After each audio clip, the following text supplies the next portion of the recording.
Айлампа студиянын мейманы Жогорку Кеңештин депутаты Өнүгүү Прогресс фракциясынын лидери Бакыт Төрөбаев кыргыз-тажик чек арасындагы кырдаалды жөнгө салуу аракеттери жөнүндө сүйлөшүп жатабыз. Эсиңизге салып өтөлү, кечээ Жогорку Кеңеште өкмөттүн маалыматы жабык эшик аркасында каралды. Эми биз мүмкүн болушунча Бакыт мырзадан ушул маалыматтарды алууга аракет кылып жатабыз. Анан айтыңызчы, мисалы ушул кечөө сиз журналисттердин суроолоруна жооп берип жатып бул жерде чек ара маселеси боюнча өкмөттүк комиссияга өзгөчө макам бериш керек депчи. Кандай ойлойсуз, эгерде ошол комиссиянын курамы жөнүндө мындай өзүнчө бир талкуу болуп жаткан учурда мүмкүн макамдан биринчи комиссиянын жалпы составын кайрадан карап чыгуу кажети жаралып аткан жокпу? Бул жерде комиссия азыркы комиссия иштеп аткан комиссиянын тиги Тажикстан мамлекетинин комиссия биргеликте иштеп аткан комиссия деп айтып атпайбызбы? Ал боюнча мындай мен айткан жокмун да. Бул жерде Баткен областын өнүктүрүү боюнча балким биз комиссия түзөбүз. Бул алкагында, бул комплексти мен айтып атам да. Бул чек арадагы бирок вообще негизи Баткен областынын негизи өнүктүрүү комплекстүү стратегияны. Ошого кече первый вице-премьер-министр Баткен областы жооптуу болсун деген сөздөр болду. Отдельно бир министрди жооптуу жасайлы деп айтты. Ал жерде эми комплекстүү деген мен айткан, ал жерге ушул комиссия чек арадан сырткарын айтып аткан, ал жерде экономика министрлигинин бир адам туруктуу иштеш керек. Ал жерден чек арачы туруктуу. Ал жерден социалдык өнүктүрүү министрликтен ал жерде туруктуу бир адам. Мына ошого окшогон туруктуу адамдарды коюп, мына сиздерге 3 жыл мөөнөт. Аларга акча бериш керек. Акча бергенден кийин аларга өздөрү ошол кайсы багытты биз өнүктүрөбүз. Мына өзгөчө макам берип этик айылдарга. Мына кайсы эмнени, мына ушул боюнча мен комиссия, ал жерде комиссия тиги чек ара боюнча. Ал комиссия сиз туура айттыңыз, туруктуу комиссиянын мүчөлөр боюнча. Анткени ал жерде эң туура белгиленип, анткени комиссия коюлганда мүчө, анын башка кызмат коюлат, болду ал ушул комиссия менен иши жок. Мына ушул жерде туруктуу эмес. Анан кийин ушул комиссияга, азыр иштеп аткан комиссияга, ал жерге бүт мындай айткандай куралданыш керек да, карталарды, кече картаны сураса, картаны да көрсөтө албай койду. Кандай карта көрсөткүлөчү, эмне кайсы жерде отурат? Биз мисалы билсек да башка депутаттар билбей калышы мүмкүн да. Кайсы жерде отурат, кайсы аймакта отурат? Карталар менен, мурдагы илгерки документтер менен бүт архивдер чукулап чыгыш керек. Кайсы эмне сөздөр жазылган экен мурда СССР кезиндечи. Булар комиссиянын курамы жалпысынан акысыз иштешет да, Акысыз иштеди. Мамлекет болушу мүмкүн. Аны бошотуш керек. Мисалы, теги азыркы фонд мүлктүн жетекчиси азыркы ал ошо комиссияда болгон экен. Анан кийин зам губернатор болуп кетти. Анан кийин азыр мүлк фонд кетти. Мына ошо менен комиссияда ал туруктуу иштебей калды да. Мына ушунга окшогон маселелер бар. Кече дагы айттык. Ошо комиссия туруктуу бошотуп, конкреттүү ушул жерде алар иштесин. А комиссия дагы макам бериши. Балким биз аларга агентство беребизби? Баткен областын өнүктүрүү боюнча же комитет беребиз, мен билбейм. Ошо комиссия айтканым. Негизи бул бир эле чек ара эмес, анткени чек ара бул делимитация, демаркация. Азыр айтып атпайбы, бул делимитация, демаркация оңой эле депчи. Эгерде биз азыр 1 метр, 2 метр, кече дагы бул сөздү айттым, тиги канча деген гектарлар кетип калса, эртең мына кимсиң, мына сен саттың, сен берип бердиң деген сөздөр калат да. Ошон үчүн бул жерде биз дагы эгерде комиссияга биз мүмкүнчүлүк берсек, анда алар дагы биздин ички жагынан, мен айтып аткан чек ара эмес, ички жагынан тез арада өнүккөнгө биз түрткү беришекпиз да. Анан дагы бир маселе макам жөнүндө ой айтканда эсиме келип атат. Мисалы, Баткен облусунда негизи эле жалпысынан губернатор институту бизде жок да, азыр жоюлду. Баткен кыргыз өкмөтүнүн Баткен облусундагы ыйгарым укуктуу өкүлү деп атабыз. Ал Тажикстандын губернатору менен тең ата сүйлөшө алабы, ошондой макамга ээби? Сүйлөшө алат. Бул адамдан өзү негизи. Бул адамдан телефон. Статустун мааниси жокпу? Эми биз ыгар укуктуу өкүлү өкмөттүн деп атабыз, бирок губернатор деп эсептейбиз. Алар деле биз жакты телефон аркылуу сүйлөшкөндө губернатор деле сүйлөшөт да. Бул негизи адам өзүн демилге көтөрүш керек, телефон аркылуу чалыш керек.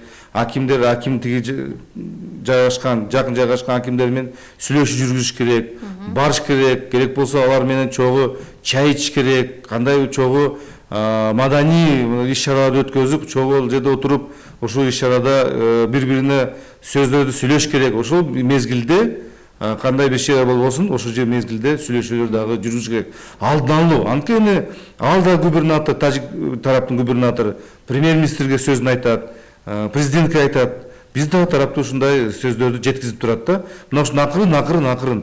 Анткени мына кече август айында мына тажик мамлекетинин президенти, биздин мамлекет президенти барып сүйлөшүү болду го. Сүйлөшүү болду. Жакшынакай сүйлөшүү жүргүзүлдү. Ошонун жыйынтыгы боюнча маалымат ала алдыңызбы? Тапшырмалары айтылды. Эми ал жерде баягы сүйлөшүү жакшы достук мамиледе демократия, демилитация боюнча иштерди дагы күчөтүп, иштерди алып барайлык деген сөздөр болду. Жакшы эле кетип атат да. Бирок эми баягы аны эч ким баягы кепилдик бербейт да, ушул чыр-чатак жерде ушундай эмоция калтырып, аны айта албайт экен да. Ошон үчүн бул жерде сак болуп туруш керек да. Мына азыр жылыштар бар. Мына кече премьер-министр келди. Бул дагы мындай достук мамиледен көрсөтүп атканын, бул дагычы. Ошон үчүн демократия баягы айткандай жерлерине барып, ушул иш болуп атат азырчы. Анан кийин бул жерде мына кече биз дагы сурадык. Тышкы иштер министрлиги окуядан кийин нота берип атат. Өзү 5 августта дагы ушундай окуя болгон экен кичине. Анан кийин 14 13 сентябрда биз уктук элек деп атат. Ошол 13 14 сентябрда эмне үчүн нота бербейсиң? Анан интернеттерде ар кандай тиги маалыматтар чыгып атат. Тиги техникалар жүрүп атат тажик тараптарда. Ошого окшогон бул кайсы жерден чыгып атат техникалар? Эмнеге кая кетип атат бул техникалар? Ошого окшогон ноталарды айтыш керек эле да. Мына кече биз аны тиги угуп атабыз. Бирок ошол эле учурдачы, мисалы, албетте бир аскерибизден айрылдык, анан канчасы жарадар болуп атат, тажик тарапта да ошондой жоготуу болду. Мына ушуга жол берилип кеткен, алдын ала сиз айткандай чара көрө албаган жетекчилердин жоопкерчилик маселеси каралыш керекпи? Бул мисалы сабак алыш керек да. Бизде дайыма эле ушундай аттиң ушундай болуп калды, бул тактала элек болуп калды деп эле анан улам кийинкиге өтө беребиз да. Анан бул дагы элди кыжырдантып атат. Кече баа берилиш керек деген сөз болду. Кимдерге, кайсы структураларга? Азыркы өзү негизи бул окуя эмес. Башынан баштап, мисалы, жерлер сатылды. Анан кайсы распоряжениялар чыккан, кимдер берилген, ошонун баарын иликтеп, кечеги окуяда кандай болду, бүт хронология карап чыгып, ошолорго баа бериш керек деген айтылды. Бул баа юридикалык баа болуп эсептелет? Юридикалык баа берилиш керек деген ойлор айтылды. Бул сиз айткан сөзүңүзгө биз макул болуп атабыз. Анткени ал жерде дагы эмне үчүн алдын алуу иштер жасаган жок. Эмне үчүн буну тиги маалыматтар так берилген эмес. Кече дагы премьер-министрге айтты, эмне үчүн сиз эгерде 14-13 сентябрда билсеңиз, эмне үчүн сиз иш-чараларды жүргүзбөдүңүз? Сиз 16 сентябрда Разаков Баткенге барат деген маалыматтарды угуп атабыз. Ал дагы сөздөр айтылды. Жергиликтүү бийликтин, өкмөттүн чабалдыгы болдубу, жокпу? Баягы чабалдыгы деп алдын алуу иштерди жасаган жок, бул мен так айта алам. Өкмөттүн жоопкерчилик маселеси ушул боюнча түз каралышы мүмкүнбү, жокпу? Өкмөттүн курамында түздөн түз чек ара маселесин координациялаган Жеңиш Разаков боюнча дагы мындай сын пикирлер айтылып келе жатат, бирок мындай жооп ала алган жоксуздар го. Эми эң оңой бул мындай айткандай суроо бериш да. Эми мен журналист катары жок, вообще негизи биз дагы ушу суроо берип атпайбызбы, жогору кеңештечи. отставка деп атпайсызбы? Отставка деп айттыңыз да? Маселеси каралышы маселе мүмкүн. деп атам, эми отставканы сиз айтасыз. Маселени каралышы мүмкүнбү депчи. Биринчиден, бул жерде ким жооптуу болчу? Тышкы иштер министрлиги. Бул бир. Экинчи, чек ара кызматындагы иштеп аткан алардын баягы болот го, разведка. Чалгындоо. Ошол жагынан кандай маалыматтар так жетип аттыбы эле, ошону баягы баарын тактап чыгыш керек да. Эми биз билдик эле, көрдүк эле деп атышат. Эми кандай билди, кайсы күндө маалыматты берди, аны биз так айта албайбыз да, бизге да айткан жок да. Ошон үчүн ошол негизинде юридикалык баа берилгенден кийин биз ошол жоопкерчиликти карайбыз. Уланталы студия номери 680606 жана 0709 680606. Суроолорго Жогорку Кеңештин депутаты, Өнүгүү Прогресс фракциясынын лидери Бакыт Төрөбаев жооп берип жатат. Кулак сизде, угарман. Саламатсыздарбы? Саламатчылык, өзүңүз тааныштырып койсоңуз. Мен Бишкектен Кубат. Айтыңыз. Шу комиссиянын курамына эмнегедир Айбалаевди кошо албай атат. Эмне себептен ошону бир түшүндүрүп берсеңиз, ошол киши кошулбай атат. Ошол киши ошол жерде туулуп өскөн, бүт баарын билет да. Туура. Рахмат. Кече дагы сессияда ошо Айбалаевди комиссиянын курамына киргизүү боюнча көтөрүлдү, айтылды, аны карап чыгабыз деп теги премьер-министр айтты. Кийинки угарманыбыз кайрылып атат да, ушул кыргыз-тажик чек арасындагы кырдаалды жөнгө салуу боюнча дейт, мисалы мындай башка уюмдардын жардамын колдонсо болобу деп атат да. Мисалы Бириккен Улуттар уюму сыяктуу, анткени Кыргызстан менен Тажикстан экөө тең бул уюмдун курамына кирет да. Эң туура маселе, мен кече бул маселени дагы айттым. Мисалы мен ОБСЕнин парламент ассамблеянын мүчөсүмүн. Биз бир жылда 3 жолу сессия өткөзөбүз. Акыркы жолу мен уран боюнча, хвостохранилище боюнча мен маселе көтөрүп, ал жерде бир топ ушул үйүндү угуп, бир топ иш-чараларды өткөзүп атканын биз дагы күбө болдук. Анан жардам бере турган дагы маселелер айтылды. ОДКБ парламент ассамблея бар бизде, СНГ парламенттик ассамблея. Ошол уюмдарда дипломатия тилинде сөздөрдү сүйлөп туруш керек. Мисалы мен кече айттым, бизде эртең октябрда да ОБСЕнин парламент ассамблея болот. Ошол дипломатия тилинде, эми бизде тышкы саясат эгерде бир болуш үчүн, анда бизге тышкы иштер министрлиги бизге бериш керек. Анткени тышкы саясат, тышкы иштер министрлиги сөзү башка, меники сөзүм башка болбош үчүн, бирдиктүү сөз болуш үчүн бизге мындай докладдарды бергиле. Ошол уюмдарда биз сүйлөш керекпиз туура. Эми дипломатия тилинде. Мындай душман көз карашта эмес, дипломатия тилинде бул маселелерди айтып туруш керек. Бирок бул негизи эки мамлекет ортосундагы тиги чыр. Ошон үчүн эки мамлекет ортосундагы бул иш-чара, эки мамлекет бул тез арада алда өзү жылыш керек. Аны уюмдар келип рекомендательный характерлар берет, көмөк көрсөтүлат, бирок келип мажбурлап эч ким аны бирөө дагы жаза албайт. Мисалы, сиз айткандай, ошо чөлкөмдөгү болуп аткан окуяга, Кыргызстан, Тажикстандагы чек ара, мамлекеттик чек арадагы болуп аткан окуяларга дүйнөлүк коомчулук аябагандай астыйдил көңүл бөлүп турат да. Эмне болуп кетет деп, бизде сырттан караган оюнчулардын дагы саны көп дегендейчи. Ушул жагынан караганда маалыматтык согушта биз утуруп жаткан жокпузбу? Болушу мүмкүн, утуруп атабыз. Мен кече теги премьер-министрге да айттым да. Сиздер мына маалыматты өзүнүн убактысында так бербеген үчүн ар кандай сөздөр жаралат. Азыр мисалы барып алып, Баткен областына барып алып, Максат айылына кирип алып, түз эфир кылып, Facebook аркылуу бир саясатчы шоу кылып атат. Кыргызча, орусча сүйлөп, бул сөз, тиги сөз шоу кылып атат да. Ким? эми саясатчы да, шоу кылып атат.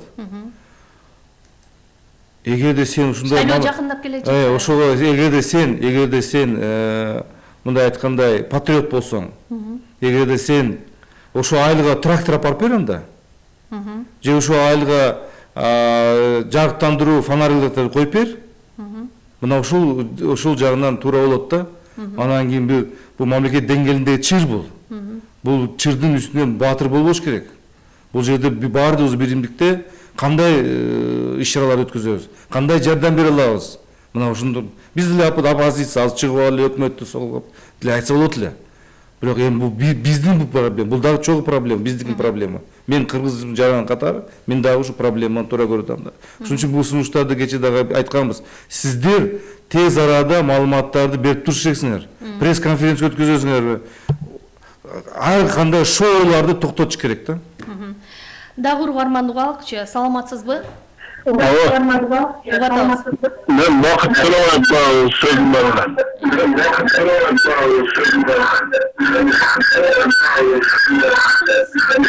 Ama bakın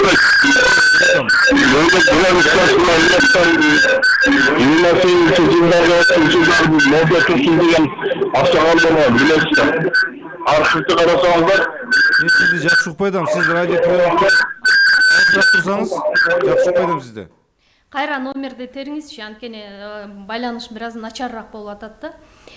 Эми маселе жана айтып атабыз, биз Баткенди комплекстүү өнүгүү боюнча программаны тез арада иштеп, өзүнчө этап менен өнүктүрүүнү карашыбыз керек деп атасыз. Жеңилдиктер берилиш керек деп атасыз. Жеңилдиктер салыктык гана эмес, мүмкүн пенсия, пособие жана башка социалдык төлөмдөр боюнча дагы каралыш керек экендигине токтолдук. Бул качан ишке ашат? Мындай так өкмөткө бир мөөнөт коюлдубу, жокпу? Бул маселе бул аягына чыга элек, биз угуп чыктык. Кийинки келаткан жумада биз токтом кабыл алабыз. Анткени ушундай чечтик да. Азыр маалыматта уктук да. Азыр эки комитет бул эки комитет иштеп чыгат. Эки комитет токтом долбоорун алып чыгышат. Ушунда биз бекитебиз. Ал жерде дагы конкреттүү түрдө тапшырмалар коюлат. Сиз айткандай мөөнөтү да коюлат. Анан кийин биз мындай кечээ сессияда айтылып калды. Биз ар сайын ушу токтомду биз баягы чыр болгондо чогула бербей, өрт өчүргүчтө эле ошо ар сайын чегара боюнча ар сайын чыр-чатак болобу, ар сайын угайлычы өкмөт тиги токтомдун аткарылышын. Кандай акыбалда, эмне болуп атат деп ар сайын өкмөттүк саат деген кечээ дагы ушул сөздү бекиттик. Мына ошо ар сайын карай турган болуп атабыз. Кыскараак жооп берсеңиз, 28 жылдан бери эл аябагандай чарчады, керек болсо зым тартып коюш керек, ошого күчүңөр жетеби деп сураптыр да. Элдин айласы кетип тургандагы айткан сөздөр окшойт. Эми ал жерде зым тартып салып эле чегараны бекитип коюп эле ал туура эмес болуп калат. Зым тарткан жерди тартыш керек. Зым тартпаган жерде, ал жерде айылда мына максат айылына деле ал жерде тиги тажик эли менен мамиле кылышат экен. Алып сааттарчы. Ошол жерлерде жакшынакай шарттар түзүп бериш керекпиз. Балким базары бир ушундай сыяктуу жасап берип, мына ошого окшогондо жасаш керек да. А кайсы жерде тиги зым тарта турган жер зым тартып коюш керек. Кайсы жерде биз балким биз эгерде ынаса биздин жараныбыз, аны көчүрүш керек, башка жерден үй салып бериш керек, көчүрүп жакшынакай аны менен сүйлөшүп такташ керек да. Мына ушундай иш-чараларды жүргүзүш керек. Анан кийин бүтүндөй эле чегаранын боюп эле темир тиги зым тартып коюп эле андан эч жакшылык келбейт. Дүйнө боюнча азыр чегаралар өзү негизи ачылып атат. Экономикалык соода мамиле болуп аткан границаларды чегараны ачып атышат. Мына алака түзөлүк, экономикалык абалды оңдойлук деген ойлор менен жашап келечат да. Эми ишенелик канчалык деңгээлде бул ишке ашат, адатта жана биз токтолуп атпайбызбы? Өкмөт деле же депутаттар деле маселе болгондо эле чегарага барып, мындай өрт өчүргүчтөй эле иш чара кылып калды, бирок албетте депутаттардын түз чече тургандай полномочиясы жок. Эми өкмөткө ишенелик, негизи ишенип эле келе жатпайбызбы? Рахмат сизге. Студиянын мейманы Жогорку Кеңештин депутаты, Өнүгүү Прогресс фракциясынын лидери Бакыт Төрөбаев болду. Кыргыз-тажик чек арасында кырдаалды жөнгө салуу аракеттери жөнүндө сөз кылдык. Ушуну менен жыйынтыктайбыз. Саламат болуңуз. Режиссердук пультта Назгүл Акунова иштеди. Алып барган Майраш Базылакунова. Саламат болуңуз.